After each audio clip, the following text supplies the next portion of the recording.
Udalguri higher सेकेन्डारिनि diamond jubilee बिथांमोना खुंदों आं बिथांमोननो कंग्रेचुलेसन होदों। बे उदालगुरि हायर सेकेन्डारिया गोलाव समाव गोबां सुबुं धोन सोरजिनो हादों। बे फरायसालियाव फरायनानै एमएलए मन्त्रि जानो हादों, गोबां दैदेनगिरि जानो हादों, साहित्य एकाडेमि मोननो हादों। स' गासैबो बिथिंनिफ्राय नायोब्ला बे फरायसालिया गोबां सुबुं धोन सोरजिनायाव बिहोमा होदों आरो बिथांमोना डायमन्ड जुबली खुंदों।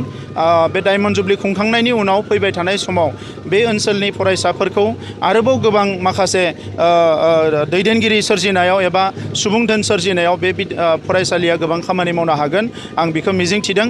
आरो लोगोसे जाय सुबुंफोरा बे फरायसालिखौ गायसनदोंमोन, बे गायसनजेननाय बे गेदेमा सुबुंफोर जायफोरनि मोजां सिन्तानि थाखाय बे फरायसालिया जोनोम जादों, बिथांमोना सोरबा हयथ' थैलांबाय, सोरबा थांनानै दङ। बिथांमोननि खाथियावबो आरो आंनि खुलुमनाय आरो आंनि गोसो गोरबोनि साबायखरखौ आं बावहरदों।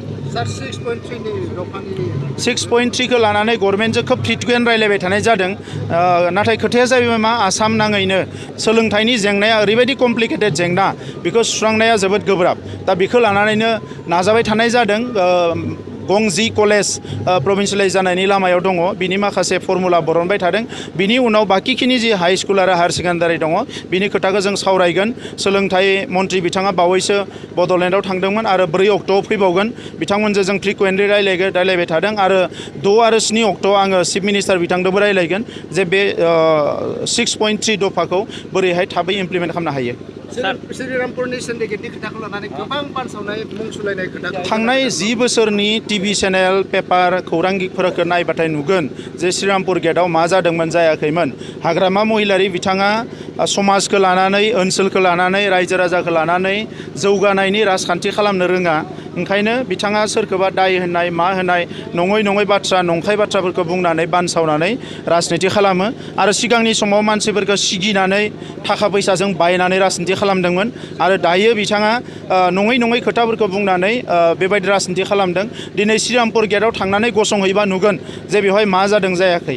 आं नोंथांमोनखौ खावलायदों, नोंथांमोना सानसे थांनानै श्रीरामपुर गेटआव सानसेया था, ओंखाम जानाय, दै लोंनायनि बेबस्थाखौ आं खालामगोन आरो बिनि उनाव नोंथांमोनानो बुं जे सिन्डिकेट जादों ना मा जादों। खिन्थु जों रोखायै बुंनो हायो थांनाय 10 बोसोराव मा जादोंमोन। बे श्रीरामपुर गेटजों बेसेबां मोसौ बारनाय, बेसेबां मा बारनाय, मा जादों जायाखै, पुलिस प्रशासननि लानानै बयबो मिथिजोबगोन। दा नंखायनो बेफोर खोथाफोरखौ बुंनानै हाग्रामा महिलारि बिथाङा गावनि माखासे गोरोन्थिखौसो बुरखांनाय जायो। दा बिनिखायनो बेफोरखौ बुंना लाब गैया। सिगां पावाराव थानाय समावबो रायजोनि साननो रोङाखिसै, दा अपोजिसनाव फैनानैबो मालायखौ दाय होनायनि बादै रायजोनि जेबो साननो रोङाखै। बै समाव फरायसालिफोरखौ थिग खालामाखिसै, लामा सामाफोरखौ नांगौ बायदि थिग खालामाखिसै, जोंनि सुबुं धोन जौगाहोनांगौ लाइमोनफोरनि थाखाय जेबो मावाखिसै, स्पर्ट्सनि थाखाय जेबो मावाखिसै, कालचारनि थाखाय जेबो मावाखिसै। दा दिनै जानला मानला खोथा बुंना